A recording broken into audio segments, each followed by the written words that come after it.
So here's the thing. As much as we want to assume that the reason that we're stuck in life is just due to external things, things that maybe haven't gone as planned or things outside of our control, the truth is we're not stuck because of those reasons. We're stuck because on some level we want to stay stuck, right? So being stuck in life or feeling stuck is actually it's a choice. It's an active choice that we're making. And this doesn't mean that you're consciously choosing to do that, but in reality, whether it is conscious or subconscious, you're making the decision to stay stuck. And there's a bunch of different factors that go into this, and this is all from my experience, but this is where I see, how self-improvement a lot of times can trap people. It's like myself included. So, if you're someone who is addicted to self-improvement, you might unknowingly fall into this trap of thinking that if something feels easy or effortless, it's not worth doing, because a lot of self improvement is about doing hard things, hustle grind culture, hard life, or like hard decisions, easy life, easy decisions, hard life, something like that. But as a result of that, we stop doing things that maybe feel effortless to us, or we stop paying attention specifically to those things. And a lot of times, those are the things that are actually going to guide us down the path of what our natural strengths are, right? So we a lot of times just turn off or turn down the volume on those things that actually speak to us, and we turn up the volume on things just for the sake of them being hard. And this is where a lot of people sabotage themselves. I sabotage myself because thinking that something feels easy makes us not feel as productive. But as I mentioned, the things that feel easy and are productive are where our significant competitive advantages lie.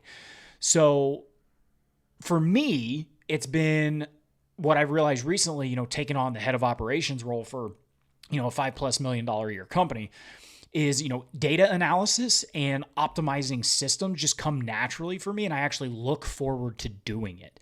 But for a long time, I just overlooked it and overlooked the value because it didn't feel hard enough, right? And it's difficult to break free from this, like, things have to feel hard in order for them to be worthwhile, because a lot of times after being in self-improvement for so long, that becomes a part of our identity. We're the tough guy. We're the people that can push through really hard things. And so we only look for the hard path.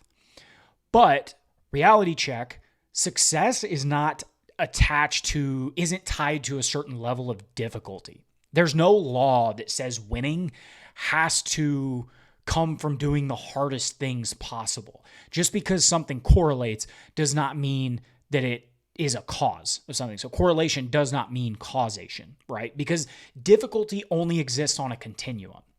It's not like there's a particular point when something becomes difficult versus when it's not. It's all based on our own context and perspective and skill sets and everything else.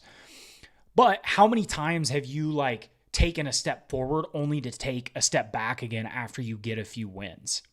And it's not that you're inactive. In fact, staying stuck is a very active process, because no direction is still a direction. Because if you weren't doing anything, you would be going backwards. Versus, the fact that you are staying put means you are doing something, and you are doing things, but you are doing things that are keeping you exactly where you're at.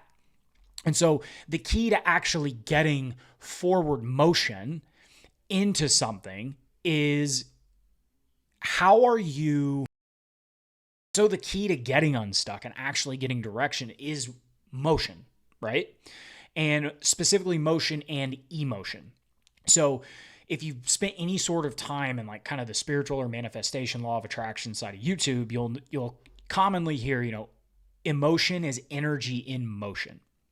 And so the real question becomes, if we want to get unstuck, how do we create quality motion forward in our life? And it all comes down to how well we're able to manage our emotions, right? Because the reason certain things seem hard or require discipline is because of the level of which your emotions are controlling the way that you make decisions, right? Because if something is enjoyable, even if it's hard, it doesn't feel hard, right? And so we have to learn how we can start to rewire our emotions.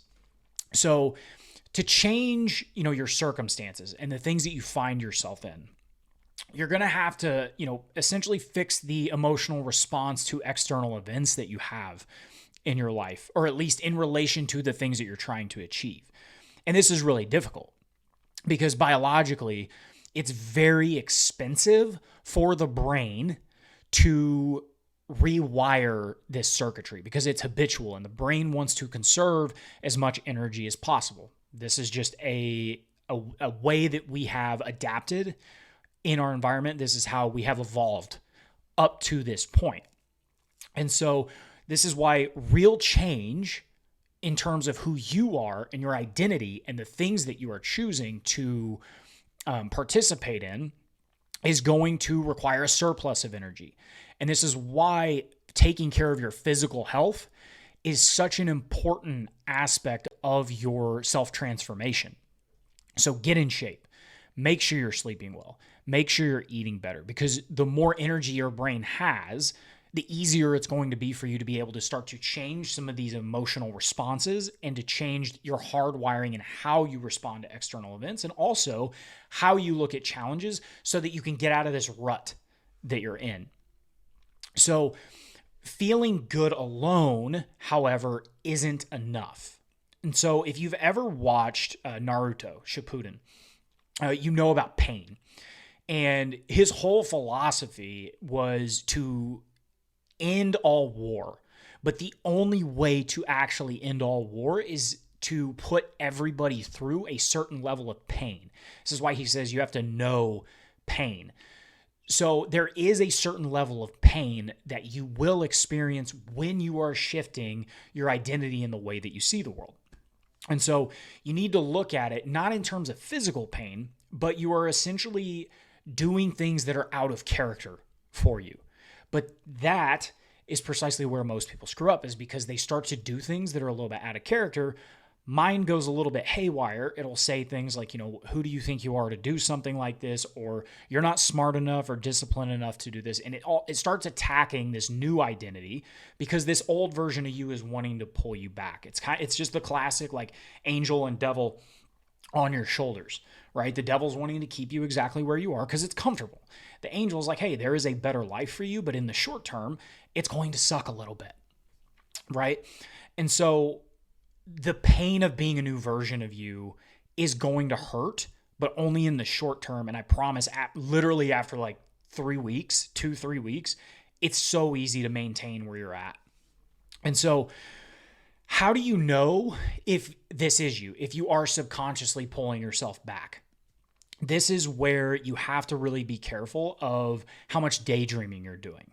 So a lot of times what we do is we escape to the future, right? So why do we escape to the future? Well, it feels easier there because we dream about the future because it's an escape from the present. It's easier to daydream about a version of ourselves that we're not yet. It gives us a momentary boost and excitement, but it's not actual action. But the brain is processing it like it is, which ultimately is why, a lot of your good emotions are spent on the actual daydreaming part, right? Because living in the future, not the now, it removes the responsibility from us and puts it on this future version of us that we're not yet. Right? So it's important that your emotions, the ones that are grounded in right now. Okay? So big thing that I hope you could take away from this is, one, understand that just because something is easy does not mean it's wrong for you. Just because something is easy doesn't mean that you're not growing. Sometimes you're going to have some things that play out to your favor, but at the same time, understand that in order to be able to actually start to view life through this lens, there's going to be a certain level of pain in terms of breaking apart from your old identity to becoming this new version of you. But I hope this helps.